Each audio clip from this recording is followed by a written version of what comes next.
Glória a Deus. Eu saúdo os irmãos com a paz do Senhor. Amém? Por favor, gentileza, tome o seu assento. Abra comigo a sua Bíblia no livro de Abacuque, capítulo de número 3. Enquanto você abre a sua Bíblia, eu quero agradecer muito a Deus por estar aqui nessa tarde, junto com o pastor Guigui, pastor Luciano, que nos recebe aqui hoje. Agradecendo também a oportunidade que o nosso pastor nos dá para poder ministrar a palavra de Deus, pastor Joel, uma bênção para o nosso coração, e tem aberto a oportunidade para que a gente ministre a palavra de Deus e fale a respeito das coisas do Senhor. Eu amo falar de Jesus. Jesus é uma pessoa que realmente mudou a minha vida. Eu tenho muito claro as duas etapas da minha vida, antes de conhecer o Senhor Jesus e depois que eu conheci Ele. Conheci de verdade mesmo, comecei a andar com Ele, comecei a ouvir Ele falar comigo, comecei a obedecer aquilo que Ele me dizia, minha vida realmente mudou muito e eu sou muito agradecido por Jesus ter feito isso comigo. A sua Bíblia, lá no livro de Abacuque, capítulo de número 3, nós vamos ler os versos lá para o finalzinho. E Abacuque é interessante, irmãos, porque ele não é citado em nenhum outro livro da Bíblia. O livro de Abacuque, você só sabe que foi Abacuque que escreveu porque ele diz que ele teve a visão e que Deus falou com ele. E Abacuque viveu num período muito interessante da história do povo de Israel. Ele viveu logo um pouquinho antes do exílio. Ele é do mesmo tempo ali de Jeremias, e talvez da idade mais tenra de Daniel, mas ele não conviveu com nenhum dos outros profetas, pelo menos não é isso que a gente entende estudando a palavra de Deus. Mas Abacuque, ele percebeu o tempo que ele estava vivendo e buscou de Deus uma iluminação para o tempo que ele estava passando. E lá no finalzinho do capítulo 3, lá por volta do versículo de número 14, nós vamos ler a partir do versículo de número 14, eu acho que é isso. Isso. Do 14 até o 19, eu quero que você acompanhe bem o que ele está falando aí, tá bom? Tu abriste com os teus próprios cajados a cabeça dos seus guerreiros. Eles me acometeram tempestuosos para espalharem, alegravam-se como se estivessem para devorar o pobre em segredo. Tu, com os teus cavalos, marchaste pelo mar, pela massa das grandes águas. Ouvindo eu, o meu ventre se comoveu, a sua voz tremeram os meus lábios. Entrou a podridão nos meus ossos e estremeci dentro de mim. Descanse eu no dia da angústia, quando ele vier contra o povo que nos destruirá. Porquanto, ainda que a figueira não floresça, nem haja fruto na vide, o produto da oliveira minta, e os campos não produzam mantimento, as ovelhas da malhada sejam arrebatadas, e nos currais não haja vaca. Todavia eu me alegrarei no Senhor, exultarei no Deus da minha salvação. Jeová é o Senhor, é a minha força, e fará os meus pés como os das servas, e me fará andar sobre as minhas alturas. Amém. Se você acompanhar, como eu estava falando para os irmãos, o capítulo 1, Abacuque começa a descrever o momento em que o povo estava vivendo, o momento em que Israel vivia. E logo no versículo 2, ele clama a Deus, falando assim: Senhor, até quando clamarei eu e tu não me escutarás? Gritarei violência e não salvarás. Abacuque estava completamente estarrecido pelo momento que vivia o seu povo. Em inglês a gente fala assim, for the affairs of the state. Ele estava estarrecido com a maneira que o Estado de Israel, que o povo de Israel vivia não só na sua conduta, mas como ele estava cercado de uma conduta de um povo que ameaçava a todo momento atacar. Ele percebia, não simplesmente através da profecia, mas com os olhos observando, que era um tempo de tremenda luta, de um cerco grande em volta do povo. Não só fora eles eram atacados por causa da maneira de viver, mas mesmo aqueles que deveriam viver uma certa maneira não viviam mais. Parece que alguma coisa? Abacuque se sentia cercado por conta da maneira como esse povo que devia servir a Deus, vivia de fachada. E aquilo angustiava muito o coração dele. Ele falou assim, Senhor, até quando eu vou gritar violência e o Senhor não vê? E o grito de Abacuque, a maneira como Abacuque descreve, me lembra muito uma pessoa deprimida. Uma pessoa que não só está passando por um momento interno de resoluções, mas um momento externo de desilusões. Ele está desiludido com a maneira como que as pessoas vivem e isso traz para o coração dele uma grande depressão. São dias de angústia. Eu tenho certeza, irmãos, que cada um de nós, em diferentes esferas da nossa vida, já passamos ou temos passado por dias de grande angústia. Alguns dias atrás eu comentava com um amigo que eu não sei se você já sentiu uma angústia assim, que você é apertado até nas suas pernas. Parece que as suas pernas ficam menores, parece que o seu ombro está sendo apertado. Parece que tudo aquilo que te falam não causa efeito nenhum. Porque é tão claro para você a maneira como as coisas estão se passando e a maneira como o problema está sendo demonstrado, que o efeito daquelas palavras, olha, se anima, olha, levanta aí, Deus está vendo, não te causa um efeito direto. Não faz com que você abrace essa verdade. Você sabe que Jesus é maravilhoso, que Ele morreu na cruz do Calvário para te salvar, que Ele transformou a sua vida, que você tem a sua família em volta de você, que você tem um futuro brilhante na sua frente. Isso não é o problema. O problema é que naquele momento, naquele estado, vendo o que você vê, você não consegue sair desse estado de estar angustiado. Violência. Eu grito e parece que o Senhor não me escuta. Eu falo, mas parece que o Senhor não me vê. Está tão óbvio o problema, está tão clara a situação, mas parece que as coisas não acontecem, nada acontece. Essa manhã vindo para a igreja, e eu tenho buscado essa palavra ser o meu devocional no dia de hoje. Porque sabe, irmão, parece que não, mas às vezes até eu passo problema. Às vezes até eu passo problema, não parece que não, mas às vezes acontece comigo também. E nessa manhã eu ouvi alguém falando assim que existe uma grande diferença entre problema e enigma. E eu vou tentar dar uma clareza para você entre uma coisa e outra.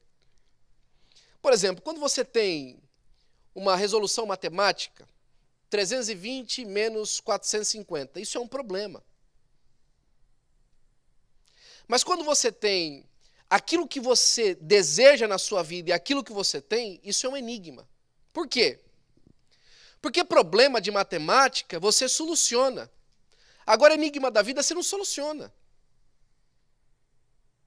Quando você fala assim, olha, eu tenho tanto dinheiro para fazer tal projeto, isso é um problema. Mas quando vem no seu coração, eu odeio o estado da minha vida, isso não é um problema, isso é um enigma. Porque os problemas, eles são objetivos. Você fala assim, olha, eu estou aqui e quero chegar ali. Mas as questões da vida, os enigmas da vida, eles são subjetivos. Nem sempre aquilo que é onde a gente quer chegar é objetivo. Às vezes é subjetivo, é um estado de espírito. E é justamente o que Abacuque está passando aqui. O problema dele não é simplesmente as pessoas mudarem a maneira como vão viver. O problema é o sentimento. E como é que a gente vai chegar lá se todo mundo está afastado da maneira como está? Se todo mundo está vivendo uma outra maneira de viver que eles não deveriam.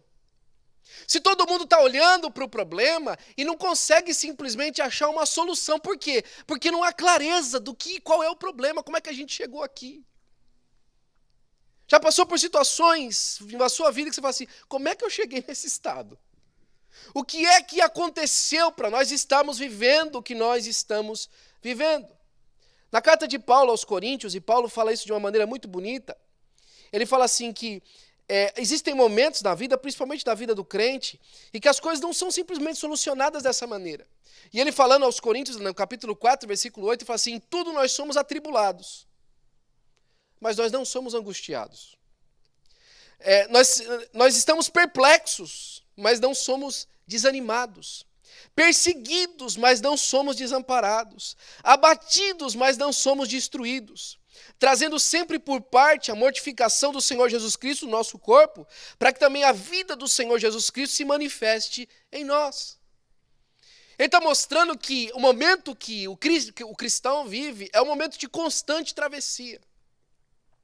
A gente começa a observar e faz algumas ponderações a respeito daquilo que Abacuque está falando, no finalzinho do capítulo 3. Ele começa a ver como os inimigos vão se levantando e vão vindo contra ele, e ele começa a perceber que o Senhor, por último, vai dar uma solução. Ele fala assim, quando eu vi o Senhor fazendo aquilo que o Senhor ia fazer, eu me estremeci. Os meus ossos se apodreceram, eu fiquei perplexo com o que o Senhor estava fazendo. Só que aquele momento que ele estava vendo não era um momento atual, era um futuro. E esse é seu problema, e o meu. A gente sabe que Deus vai resolver. A gente sabe que Deus vai dar um fim. Mas não é agora. É dali a pouco. Mas não é hoje, é já já. E essa dificuldade nossa, como é que a gente consegue atravessar hoje? Senhor, meu problema não é amanhã o Senhor solucionar todas as nossas questões e o Senhor limpar do nosso rosto toda lágrima. O problema, Senhor, como é que eu consigo chegar até às 6 da tarde no estado que eu estou? Esse é o problema. E às vezes você explica isso para alguém que você ama e a pessoa não te entende. Quer dizer, o que você está reclamando? Está tudo funcionando tão bem, nós vamos sair dessa. Mas a pessoa não te entende. Porque não é um problema de matemática, onde você soma os horários que a hora passa no relógio e você chega a uma solução. É um problema que você não enxerga a clareza das coisas. Paulo está chamando e falando assim, nós estamos perplexos. Sabe o que é perplexidade? É ficar sem entender a situação. Mas apesar de a gente estar perplexo, apesar de a gente não entender a situação, nós não estamos desanimados. E é esse ânimo que eu gostaria de falar nesse finalzinho de mensagem para você e começar a finalizar. Como é que a gente consegue esse ânimo? Como é que a gente consegue falar o que Abacuque começa a falar daqui para frente? Ele começa a falar da destruição, começa a falar do problema, fala que Deus vai solucionar, e aí ele fala assim, já que eu sei disso, portanto... E essas palavras na Bíblia, que elas, se eu não me engano, chama preposições, né? Antes de vir uma sentença, tem uma preposição, quando ele fala assim, portanto, entretanto, todavia, né? Mas aqui ele começa, portanto, ele começa a descrever de novo a situação. E a situação que ele descreve aqui é uma situação financeira, social e econômica. É uma situação completa que não só atinge ele no sentido da relação dele de vida, dentro da casa dele, da família, mas atinge o bolso, atinge o futuro, atinge a esperança, atinge o sustento da família. Ele fala assim, portanto, ainda que a figueira não floresça, não vai ter flor no figo, não tem o fruto do figo. Não haja fruto na vide, não vai ter uva para a gente fazer o mosto. O produto da oliveira minta. Isso é interessante, como é que o produto da oliveira mente? Você olha para a oliveira, é claro que ela vai ter o produto dela, que é a azeitona. E você fica olhando para a oliveira e o tempo passa e ela te enganou. Que aquilo que você achou que ia chegar no momento certo para você fazer aquilo que você precisava com aquilo, não veio. E o produto da oliveira, irmãos, é muito importante para o crente. Porque da azeitona se faz o óleo. E o óleo é o azeite que vai na cabeça. E a cabeça, quando vem o azeite, é a unção que a gente entendeu. Só que a oliveira que havia o azeite mentiu. Nós estávamos esperando o derramamento naquele momento, naquela hora, uma coisa gloriosa, uma coisa diferente. Como a vide também não deu o seu fruto, nós estávamos esperando uma restauração, uma renovação e não veio, mentiu. Não aconteceu da maneira como a gente achou que ia acontecer. Os campos não produzam mantimento. Gente, não tem comida na mesa como tinha antes. Meus filhos estão passando por necessidade. A mesa está vazia. Ele acabou de falar a profecia e está dizendo agora o que a situação dele é atual. As ovelhas da malhada sejam arrebatadas.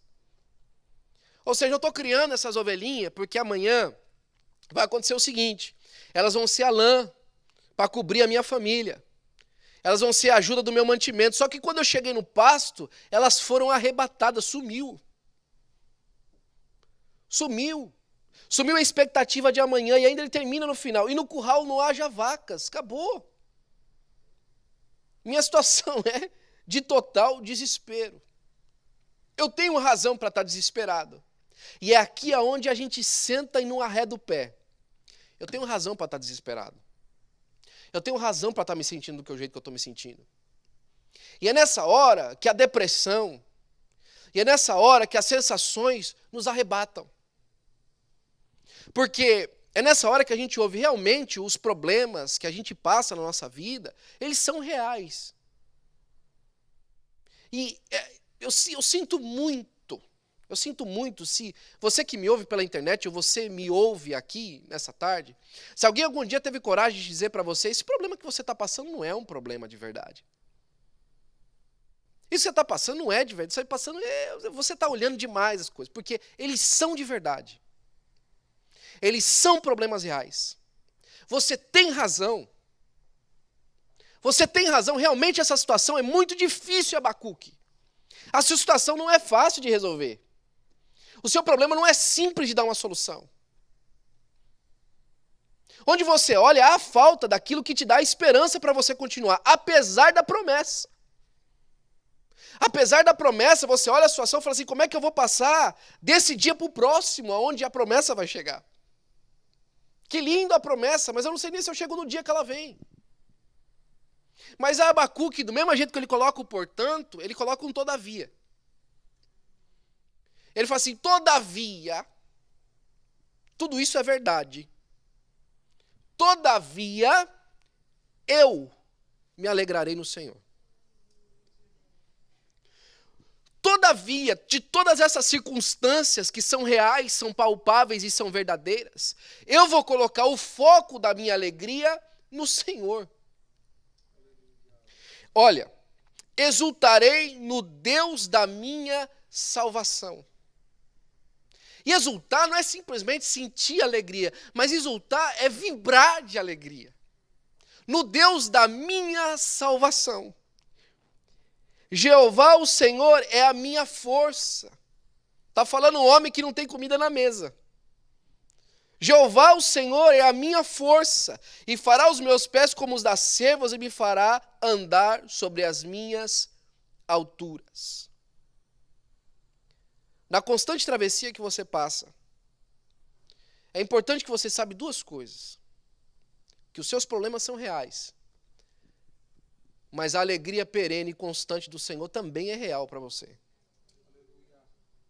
A transformação que Ele oferece para você durante a sua circunstância também é real. E aqui está a grande diferença daquilo que Deus oferece. Deus às vezes não oferece uma solução para o seu problema, mas Ele oferece para você hoje um esclarecimento da sua causa. Ele não simplesmente está solucionando o seu problema hoje, mas hoje Ele está esclarecendo para que você enxergue uma perspectiva diferente. Uma perspectiva nova, uma perspectiva que vai além. Hoje é muito fácil isso, acontece muito em muitos lugares, que são um problema das pessoas que estão extremamente depressivas por conta da sua situação. Eu não sei se você já passou por isso. Eu já passei por isso. De estar deprimido, não importa o que as pessoas te dizem. Não importa o que a pessoa te fala, você está deprimido, acabou. A sua situação é essa. Você olha para a sua situação e mesmo que a promessa de Deus é tão aparente, você não consegue colocar o seu coração no lugar certo. E é por isso que as pessoas vão para um médico, vão buscar ajuda, porque realmente necessita de ajuda. Mas aí é que entra a questão. O medicamento, ele não soluciona. O medicamento faz com que o seu cérebro consiga consumir químicas diferentes e consegue colocar você num outro estado de espírito. A terapia também, ela tapa a situação, porque ela tenta você pensar no seu problema como se fosse uma coisa menor. Os amigos que se aproximam, eles também tentam tirar a sua visão das coisas que estão acontecendo, porque eles querem estar com você e fazer você pensar em outras coisas. E a religião também não resolve, porque ela quer dizer para você sobre um estado de espírito que é uma utopia. Então o que acontece? Você se alegra no Senhor. Como é que você se alegra no Senhor? É aqui que Abacuque se encontra com o Senhor Jesus Cristo.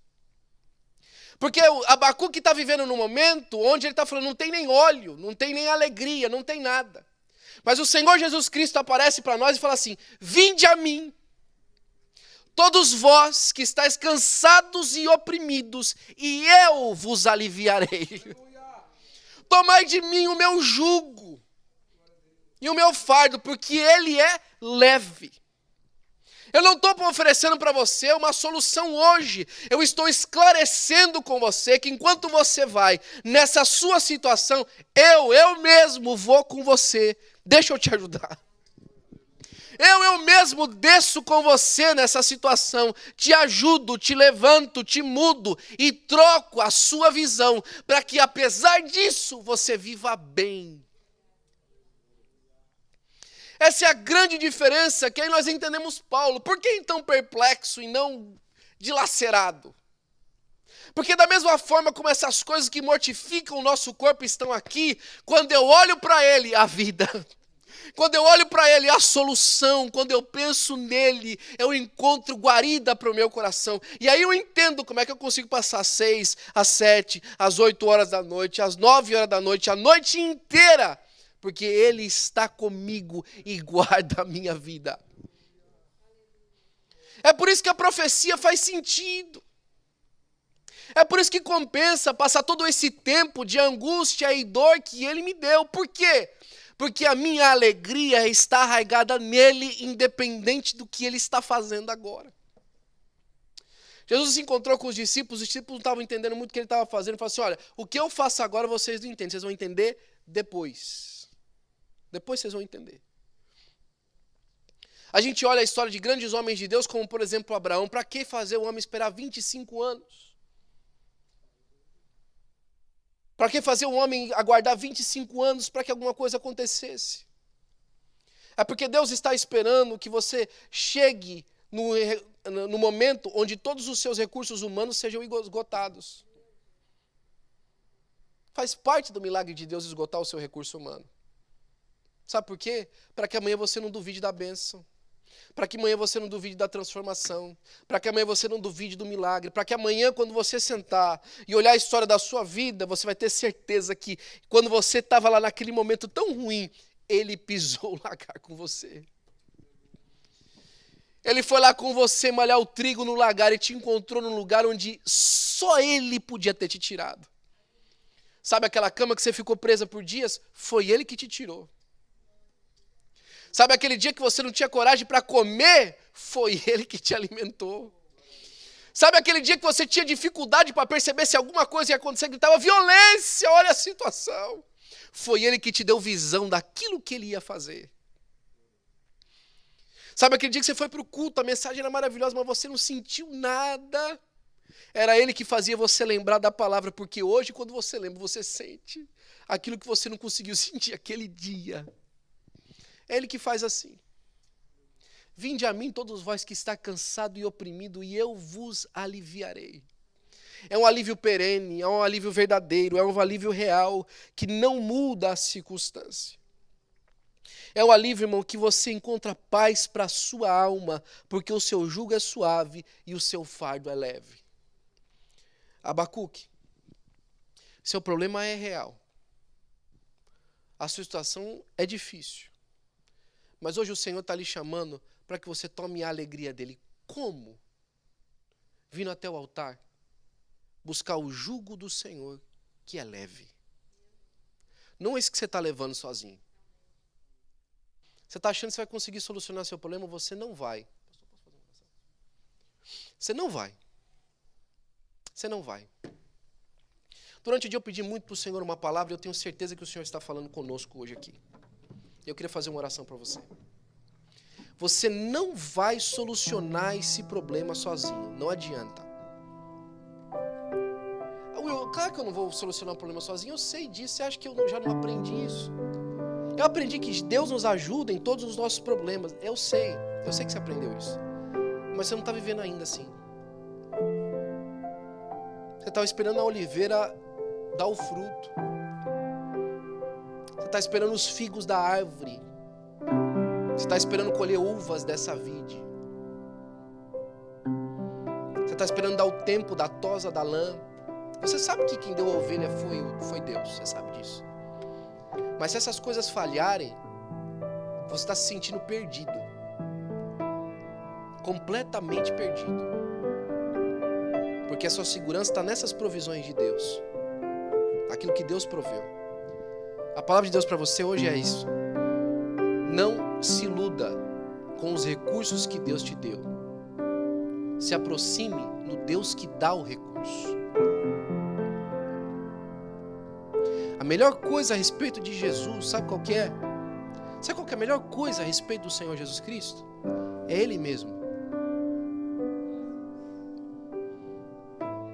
Ele proveu um monte de coisa para nós. Eu estou aqui porque Jesus me proveu hoje. Mas a melhor coisa a respeito de Jesus é Ele mesmo. É isso que Abacuque está falando aqui. Olha, a melhor coisa disso tudo que Deus me falou é o fato dele ser Deus. É nele que eu me alegro. É nele que eu exulto. No Deus da minha salvação. Eu não estou exultado aqui naquilo que ele falou que vai fazer. Não, eu estou exultado nele. É Ele que é a grande diferença da minha vida. Fique de pé, por favor. Eu queria fazer uma oração por você. Se você estiver pela internet, escreva aí. Mande uma mensagem depois pelo nosso chat. Mande um e-mail para nós, igreja@debelém.org. Eu queria te ajudar você nessa caminhada. E eu sei que Deus está tirando gente da cama de depressão hoje. Eu tenho certeza disso.